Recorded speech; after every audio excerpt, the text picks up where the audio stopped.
our men focus on is keep your word. Don't go back on it, especially when you want to go back on it. Be loyal to the people in your life. Don't cheat on your wife. Don't be a runaround man. Take care of your physical health, and go out there and find other men to elevate, because we're living in a time where men right now are scared and confused and don't understand what it is to be a man.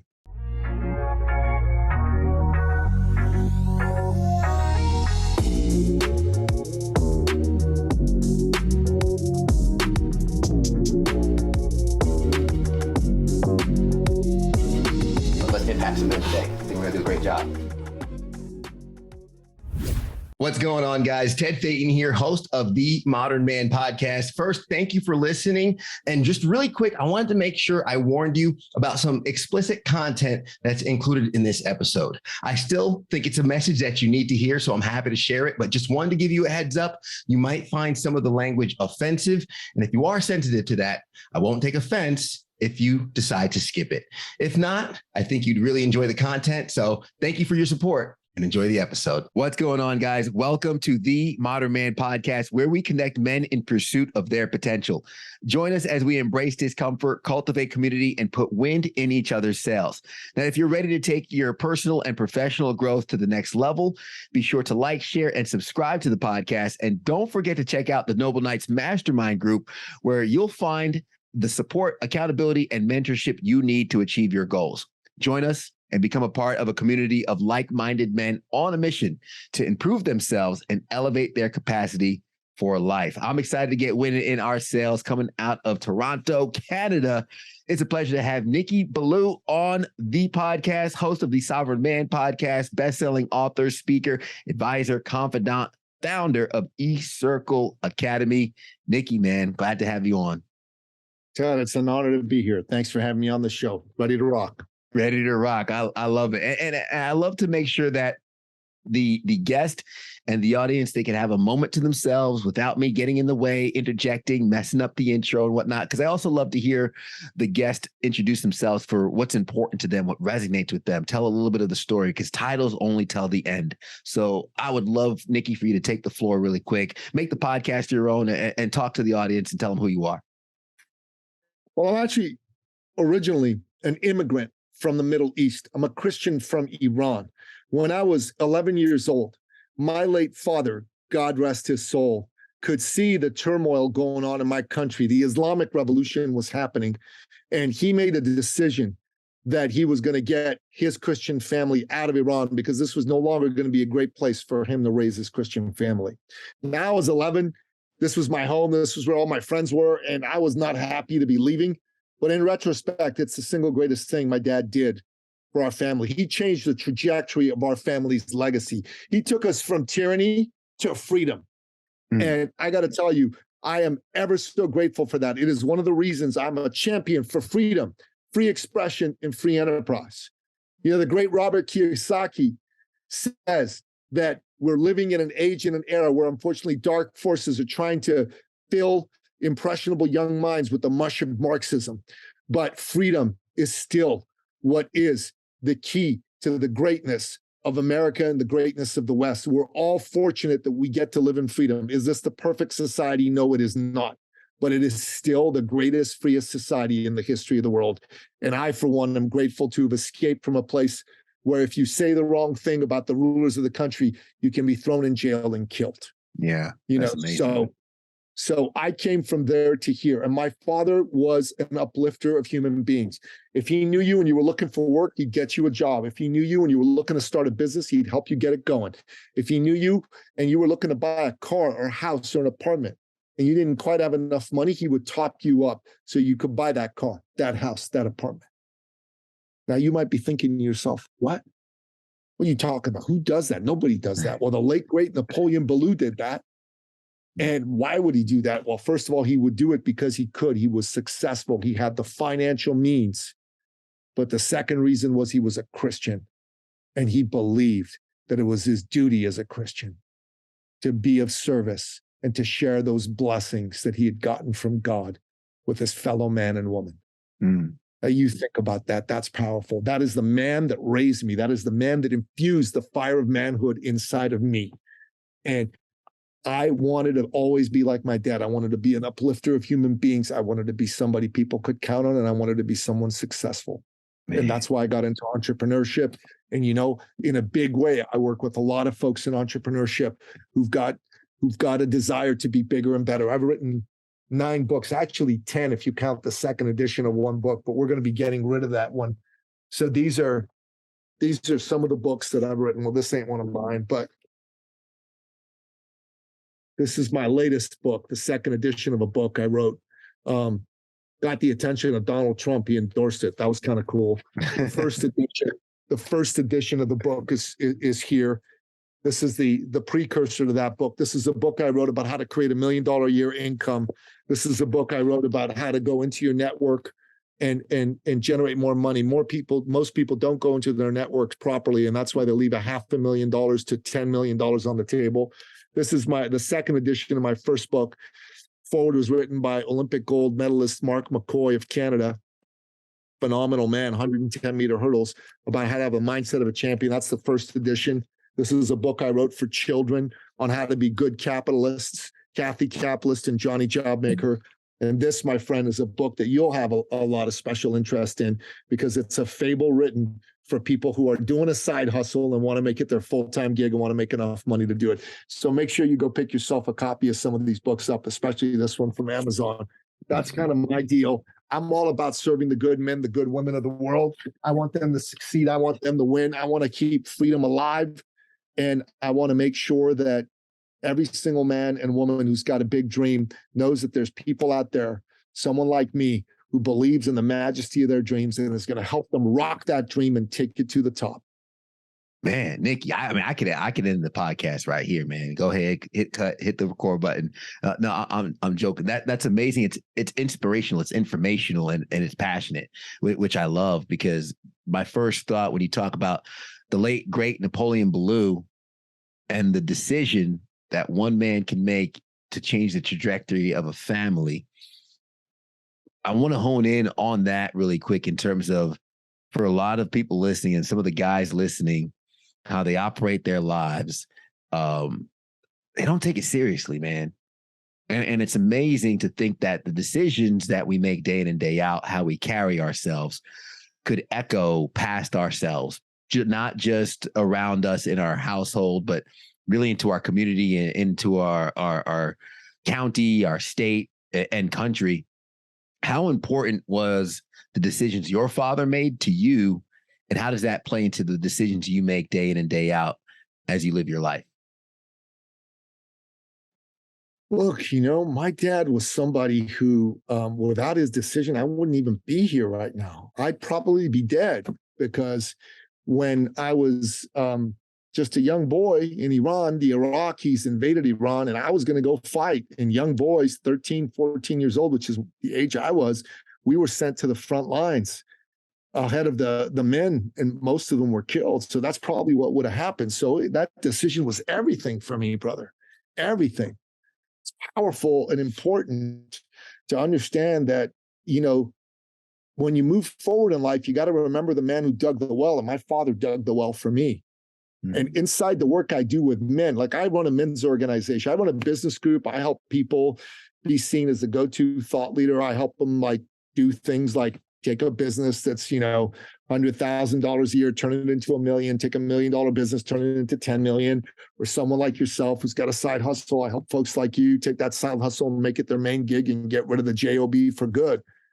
But what's my heart is I'm all about helping men become men again, because the world right now, 24/7, 365, is sending messages that manhood is bad, men are toxic, all kinds of crap is being shoved down men's throats. You know what I'm saying? Yeah. It's ridiculous. It's ridiculous. But we're the antidote to that. The sovereign man movement, man, we're a place where we uphold and elevate men, manhood, masculinity. And you come into our group, you're going to have a masculine relationship. You're not going to have the modern feminized relationship. Even men today have feminine relationship with each other because they don't know how to have masculine relationships with each other. You know, the world is completely feminized. You're around your lady, your wife, you can't have a masculine relationship with your wife. Come on, it's not going to work. In work today, you can't have a masculine relationship. There's women all over the place there. And the places you can't have that. You need a place where you can have masculine relationships.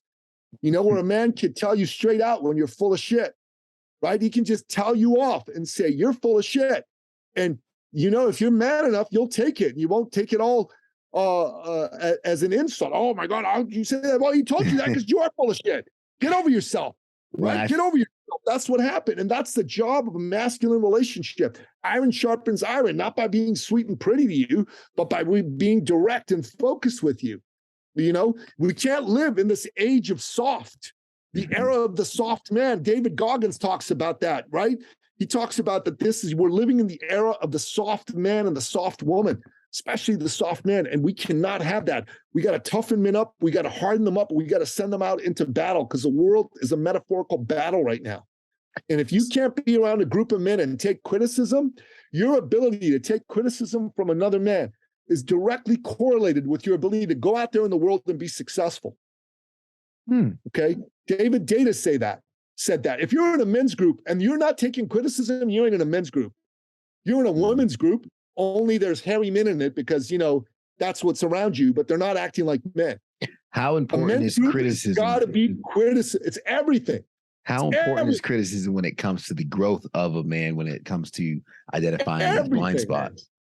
Everything. Listen, in our group, we come and we give men that masculine criticism they need. We give them an attaboy when it's warranted, but the world's given too many attaboys. Oh, everybody, you know, someone coming in last place is getting a participation trophy. No, man, that's not how the real world works. You know, you've got to take criticism and you've got to seek criticism. I seek criticism. In my men's group, I seek criticism. I go in there to get men to kick my butt, not to say, oh, look, Nicky, how great you are. No, man, the world tells me that bullshit. No, I want a man to tell me how full of shit I am that I don't see. That's what I want. And that's what every man ought to want out of a men's group. That's a masculine relationship. Masculine relationship is based on respect. Part of respect is giving a man the truth and not sugarcoating it and pretending that he can't handle taking criticism. Oh my God, that he's going to crumble like a little girl or a little boy. You know, criticism is a part of a masculine connection relationship. Loyalty, you got to have loyalty in that space, right? You've got to have honor. There's got to be an honorable relationship. Like, listen, in my men's organization, we're early. Here's what we say: early's on time, everything else is late. Late. And here's the number one quality of a man. You know, there's dudes out there, they got shows for men. There's these dudes in Miami, they got this show called Fresh and Fit, and it's got a lot of people watching it, okay? And they bring girls on, emotionally damaged young women, and they basically like hate on women a little bit, you know, like talk about all the crappy things women are doing in relationship to men. And I'm not saying that they're wrong in some of the things that they say, because the world has unfortunately infected women about how to mistreat men these days. And far too many of them do that. They don't see that. But man, that is not the job of us men to go hating on women and saying how messed up they are. We got to be strong and powerful and lift women up with us. And these guys go, he's a high value man. A high value man is a man who makes a lot of money, has abs, and can sleep with a lot of girls. He's got a lot of girls. I'm like, what? What is a high value man to you? No, brother, high value man. There's to me, there's a definition that's been going on for thousands of years. Until 50, 60 years ago, everybody agreed. High value man is a man you can count on, a man who will keep his word. He will not take it back. That's a high value man. There's not a lot of those men these days. I'm telling you that right now. There's too many men who will go, I'll do this, and I'm going to change their mind. Well, I changed my mind. Well, guess what? Up until 1965, that was not an option for men. They gave their word, that's it. And it should be that way today. You know who I value highly? Men who keep their word, especially when it's inconvenient for them to keep their word, especially when it's going to cost them money, especially when it's going to cost them pussy, especially when it's going to cost them convenience, sleep. Those are the high value men to me. I remember I had Those are men. Those are men. The man who goes to you, Ted, I'll see you tomorrow at 3:00. And then at 2:30, some girl says, come take me to bed. And he'd rather do that than come see you and keep his word to you. That ain't a high value man, brother. Mm-hmm. That's not even a man in my books. Mm-hmm. Right. And for us as men, we need to understand until we're accountable to ourselves and other people, we are not even men. We're boys. That's a problem that all men, you should look yourself in the mirror and go, how many times did you break your word today? Just today. Never mind in your life. Just today. To yourself. Did you say you were going to get up at 6, but you got up at 6:30? You broke your word. Did you tell somebody you were going to show up at 3:00 and you didn't show up at all? You showed up at 3:10? You broke your word. Did you make a deal and then get a better offer and then go back on your word on the deal? You broke your word. You're not a man. So I'm going to tell you a story about a man by the name of Kirk Kerkorian. You ever heard of Kirk Kerkorian, Ted? No. So Kirk Kerkorian was an American capitalist, Armenian background, born in California in 1917, and he died in 2015. There's a book about him called The Gambler. Highly recommend you and your listeners read it. So let me see if I've got the book. The Gambler. Grab it. The Gambler, Kirk Kerkorian. Let me see if I got the book handy here. No, doesn't look like I do. All right, no problem. I'll find it another time. I'll show you. So here's the deal with Kirk Kerkorian. Kirk was a big deal maker, made deals that made him billions, okay? Billions with a B. Now, there was a time where he had purchased MGM movie studios. You heard of MGM movie studios? You heard of the MGM hotels in Las Vegas? Mm-hmm. Well, Kirk Kerkorian built those, okay? When he bought the MGM movie studios, he kind of used that and built some hotels in Vegas with it as well. So he had a deal to sell the company. One of his people was the president and made a deal on Kirk's behalf to sell the company. Less than 24 hours later, someone else came up to this president and offered him a way better deal, bro. Like I'm talking a way, way better deal. Mm-hmm. So guess what?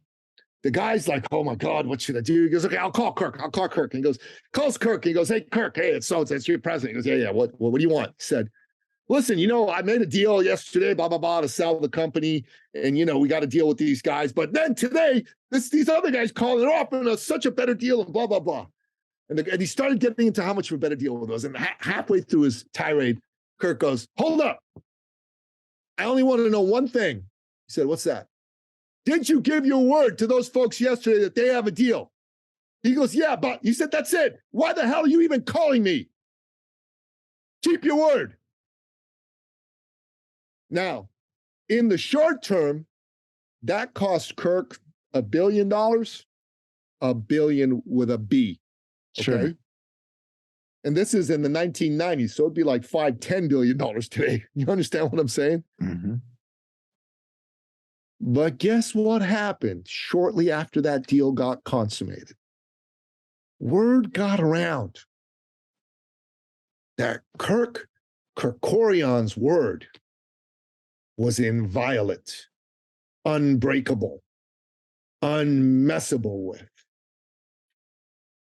Now, guess what happened shortly after that? Word got around.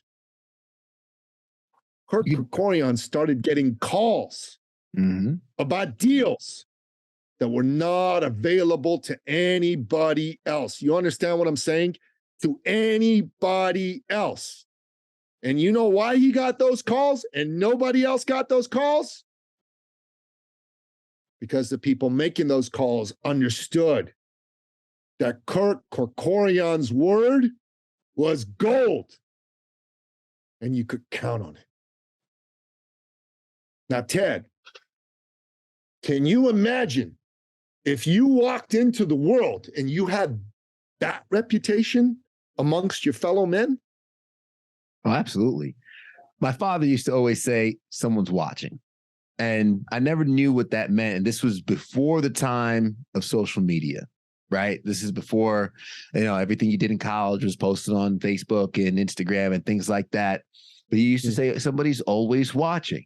And I never knew what he meant as a kid. Now that I'm older, he's pretty much saying your reputation precedes you, right? People are going to know about you before you walk in the room. And this is whenever you're trying to do something big in life, elevate yourself in life. If you're trying to do something, those that are research, those that actually care about themselves, their business, their family. I mean, when it comes to getting married, I'm sure my in-laws, they looked me up. They want to know the kind of man that's going to be part of their family. The best thing that my dad told me was that someone's always watching, because thankfully my reputation is not a bad one. But I do feel in today's world, a lot of folks, they build a personal brand, they build a reputation. They don't understand. And I'd love for your insight on this in terms of how long it takes for that reputation to be built, your word being bond, right? And you could spend years, decades building the foundation of that, but it could all be ruined in a second, in an instant. I'd like to talk about the fragility of that, how your reputation, your word, everything you build up as a man, everything you build yourself to be is still very, very fragile once you have it. I got to be honest, man. I know this is going to be an answer you're not going to like, but I don't really care about my reputation. I don't care what reputation to me is not what matters. I care about my character. Okay. And if other people notice, that's great. The right people will notice. The people I want to notice will notice. But I don't care about a reputation. I don't tell my men to put any focus on that. I tell them to keep their word. Mm-hmm. And the number one thing I have our men focus on is keep your word. Don't go back on it, especially when you want to go back on it. Be loyal to the people in your life. Don't cheat on your wife. Don't be a runaround man. Take care of your physical health and go out there and find other men to elevate, because we're living in a time where men right now are scared and confused and don't understand what it is to be a man. They just don't get it. They're not there. They're thinking, oh, I need to be more feminized. I need to be more like a woman. I can't push too hard. I can't be too loud. And I don't agree with any of that. Not that I'm saying you should go out there and beat your chest and tell the world to look at you, but men and manhood and masculinity right now are not about the things that the modern world cares about. How many likes you get on social media, how many followers you got, how much money you make. None of that really at the end of the day matters. And don't get me wrong, I'm an arch capitalist, okay? I am an arch capitalist, all right? Fair enough. That's my boy, Robert Kiyosaki, right there. I'm reading the Capitalist Manifesto for fun, all right? Just so you understand, I make a lot of money and I love making money and I love making people money. So I want to be clear on that. Mm-hmm. But it's not about that. It's about people. It's about the people around you. And it's about how you can make everybody that comes into contact with you to understand what kind of man that you are, so that you can inspire them to want to be that way or have them be a part of something. Most men today don't even have a brotherhood to be a part of, man. Most men today don't even have one friend they can count on. Not one friend. Think about that. Not one. Can you imagine somebody you can't call if you're out of town and your wife heard someone break a window? There's nobody you can call to go check in on her. I mean, that's nuts, man. That's nuts. That's nuts. That's why Sovereign Man exists. That's why you got your group, the Noble Knights. Right. And that's you. Men need that, bro. Men need other men. Men need to learn. You don't need to go and reinvent the wheel to find out what it is to be a man. Yeah, you can learn from us and from other men, and that's important. But honestly, just go study history, man. Just go study history. There's tons of examples. Tons and tons and tons. Like, really, everybody today, right now, is is like going, where are all the good leaders? Right? They're still out there. They just don't, they're not coming out to the fore to do politics the way that we used to, because we don't want strong leaders. We want weak leaders. We want people that are able to be pushed around. That's most people like, yeah, we don't want somebody too tough. We don't want somebody too mean. But that's the truth of the matter is you need toughness. You need somebody who can get things done in the world of leadership. Mm-hmm. You don't need a kumbaya leader. You know, there's a writer by the name of P.J. O'Rourke. He passed away a few years ago, okay? And he was a former Marxist who became a conservative, right? And he wrote a little essay, and he talked about, you know, American political parties. Like, I'm a Canadian, I live in Canada, right? But he talked about how God's a Republican and Santa Claus is a Democrat. And then he's talking about everybody wants Santa Claus. Everybody loves Santa Claus because Santa Claus gives you presents. Santa Claus loves you. Santa Claus, you know, is always going to be there for you. Santa Claus, he says, Santa Claus is great. Everybody loves Santa. God's this mean guy. He's got rules, you know. He like kicks your butt. He said, Santa Claus is better than God in every respect, but one. And I'm like, okay, this ought to be good. What is it? He said, there is such a thing as a God, and there is no such thing as Santa Claus. I'll play devil's advocate. I'll take that position. Wouldn't you say there's a necessity for both? Well, let me say this to you. I tell my little kids there's a Santa Claus, you know, but there's a certain age at which I tell them there's no Santa Claus, man. Why is it important for the kids to believe that there's a Santa Claus, though? Well, you know, that's a good question. And the honest truth is, I just grew up with Santa Claus, and that's how I was raised. So I raised my kids that way. But if I were to question it, honestly, maybe it's better not to tell the kids fairy tales. Maybe it's better to be honest with them from the get-go. You know, I haven't thought that through enough, but there's a friend of mine who said, why do you lie to your kids? Why do you lie to your kids? The first relationship you have with them, you start with a lie. And I'm like, you know what? You can be truthful with your kids and still shield them from the harshnesses of the world. And I'm like, yeah, there's some truth to that. There's some truth to that. You know, I think, and part of me is my thought process is I think there's a necessity for the stoic man, for the man to get things done. There's necessity for the leadership. However, not everybody is equipped for it, right? And I think that the reality is it's okay if you're not equipped for it. Then let me do what I do. Let me do what I do.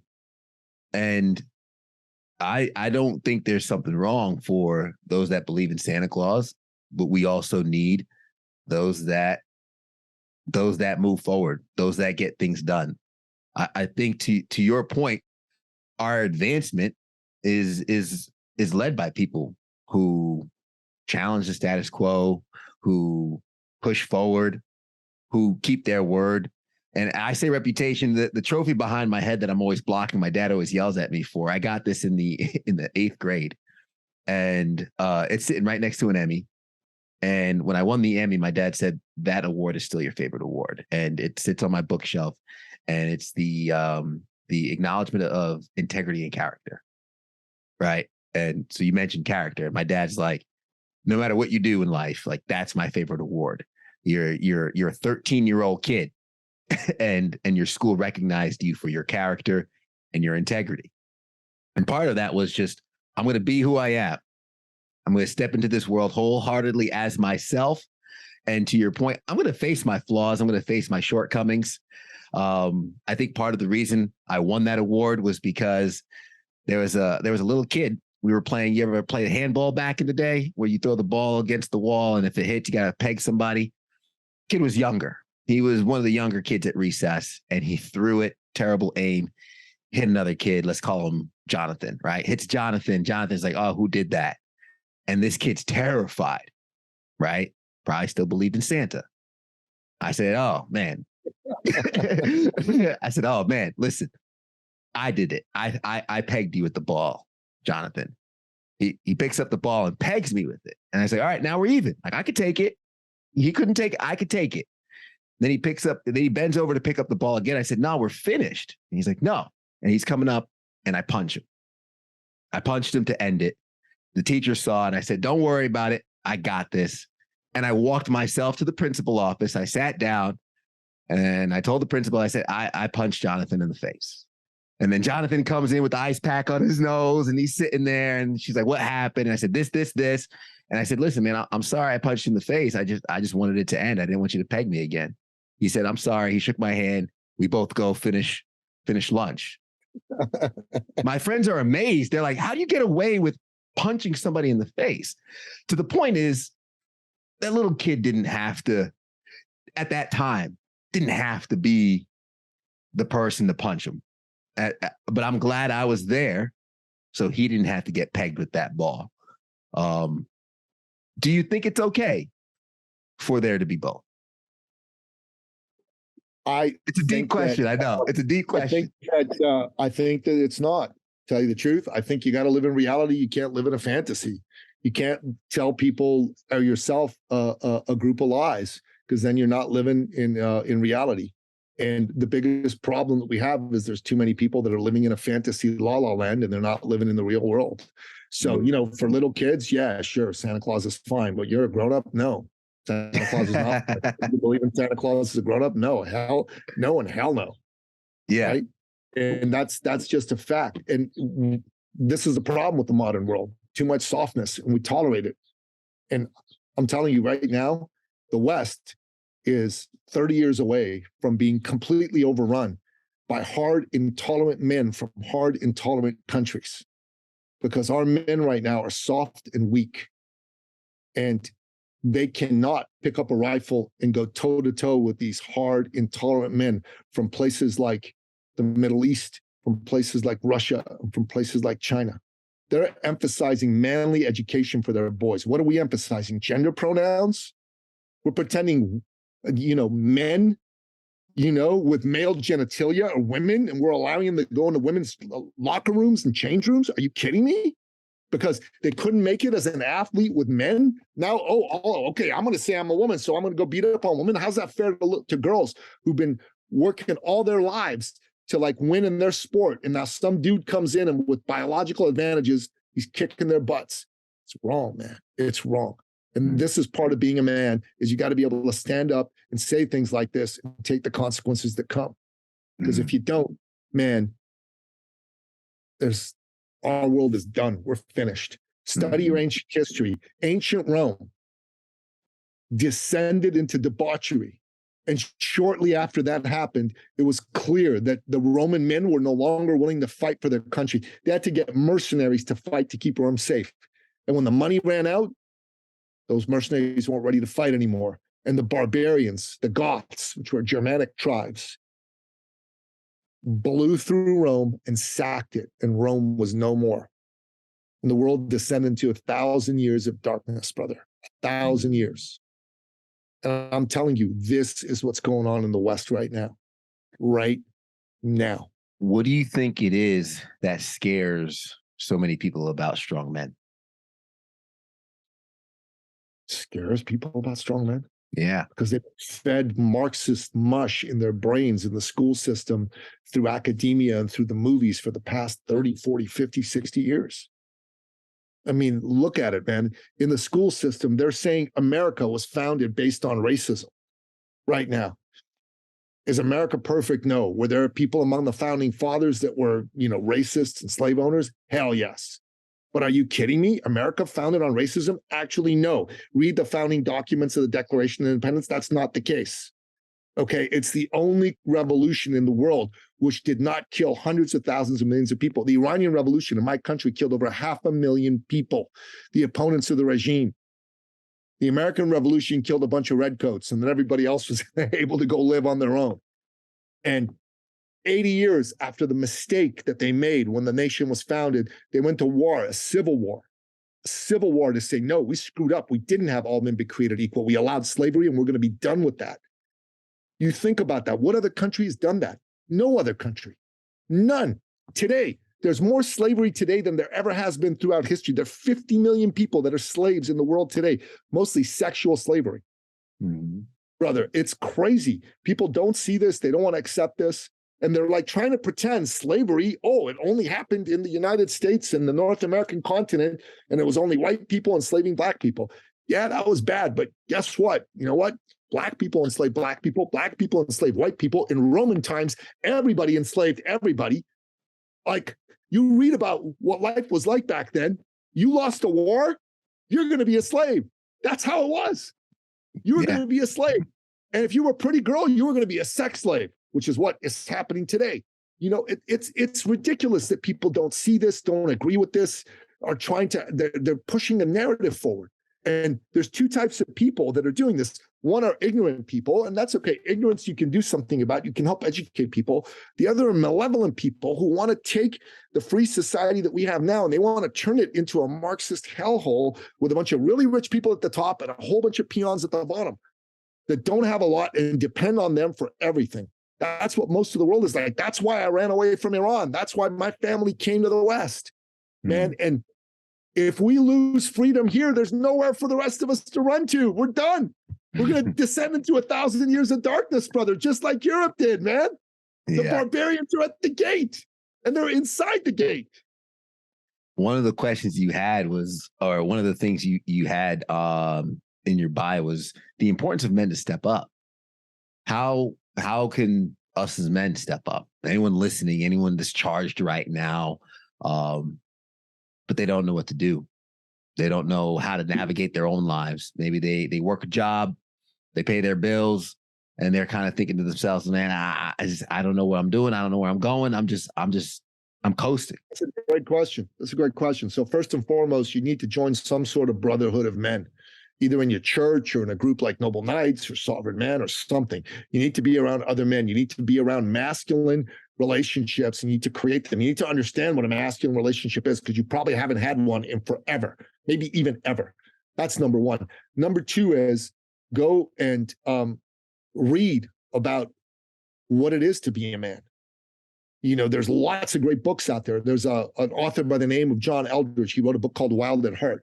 Yeah, every man should read Wild at Heart. It's a great book. There's another. What is it? The three things that every man is looking for. Is it a battle to fight, an adventure to live, a beauty to save? Yeah, that's it. That's it, brother. That's it. It's great. Yep. John Eldridge is amazing, right?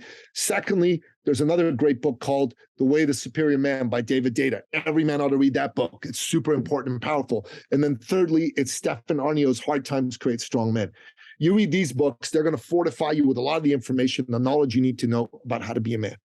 Now, inside Sovereign Man, we have a curriculum. We've got a book of the month every month. We've got a podcast episode of the month from our podcast, and we go deep into these topics for men. So you want to learn about that, we can give you a copy of the syllabus and the book list that we have. We got 45, 48 books on that.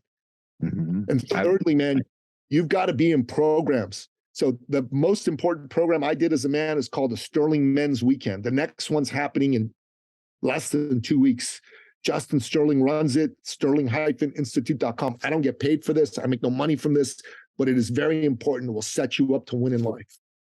These are the things as a man you need to do. Then get involved with your school board. Don't let these wokesters try to force men into your little girl's bathroom, okay? Like, stand up for what's right and be somebody who's there for your neighbors. You know what? Martin Luther King, one of the greatest Americans, one of the greatest men of all time, said that he had a dream that one day he was going to live in a country where they would judge his kids not by the color of their skin, but by the content of their character. And that dream came alive. It wasn't perfect, but it came alive. By the 80s and 90s, man, that was happening, man. You weren't even talking about that crap anymore. And now in 2023, you're talking about that again? Are you kidding me? Now the racists are saying, oh, all white people are bad, the way they used to say all black people were bad back then. Are you nuts? We can't have that. That is like basically taking and perverting Dr. King's dream. We can't allow that to happen. You know, the emperor has no clothes. You got to say the emperor has no clothes. You know that story, that Danish story, where the emperor walks in the street and he's pretending he's got clothes on, where he's buck naked and everybody's saying, oh yeah, your clothes look great. Except one kid goes, you're naked. What are you talking about? You can't say that. That's the emperor. Yes, you can. The emperor has no clothes. Our world's going in the wrong direction, in the wrong way fast. If you're a man and you see this and you're saying nothing, you're silent, that you're part of the problem. The great Irish philosopher Edmund Burke said, the only condition necessary for the triumph of evil is for good men to stand by and do nothing. Do not be one of those good men. Do not stand up, speak out. Mic drop. Oh man, I hear the passion.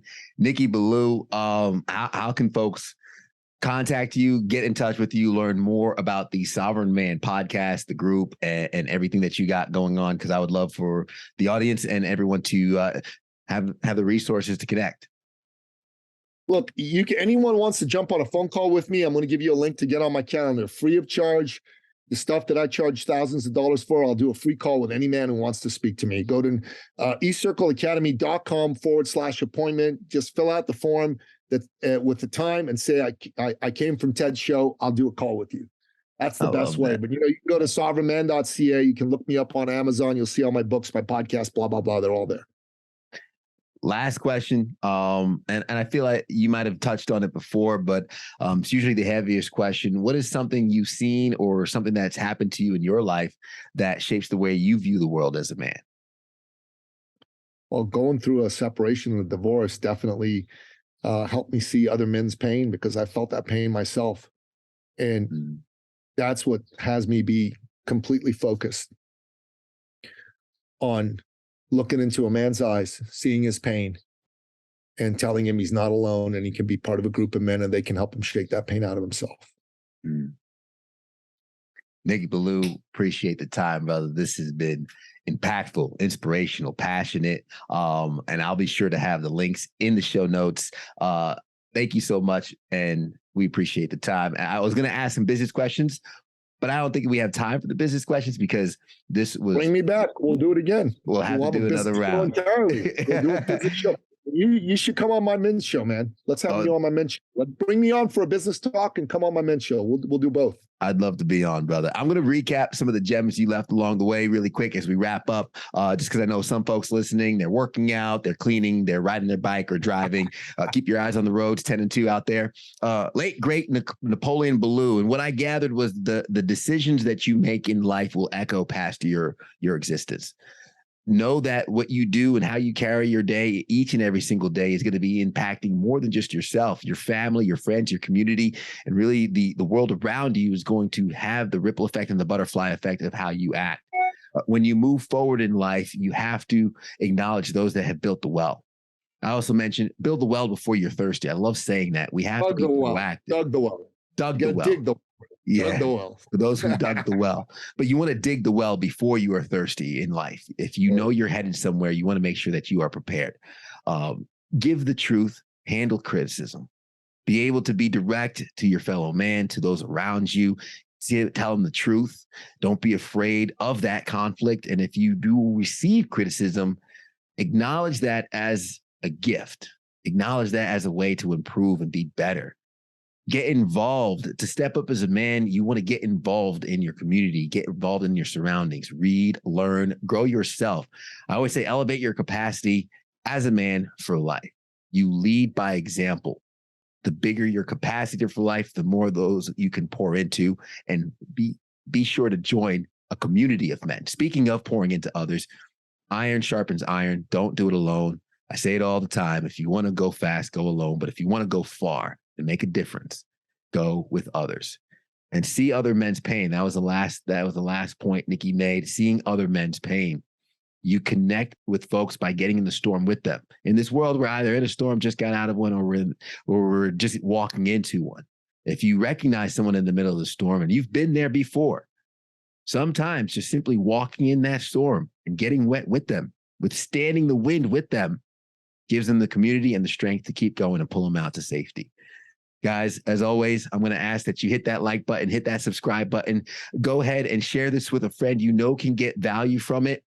And if you enjoyed this episode, make sure you leave us a rating to let us know how we're doing, because the only way we get better is by your criticism and your feedback. And of course, as always, as we say at the end of the episode, is everybody wants the sunshine. They don't want the rain, but you can't get the pleasure without first the pain. Let's grow.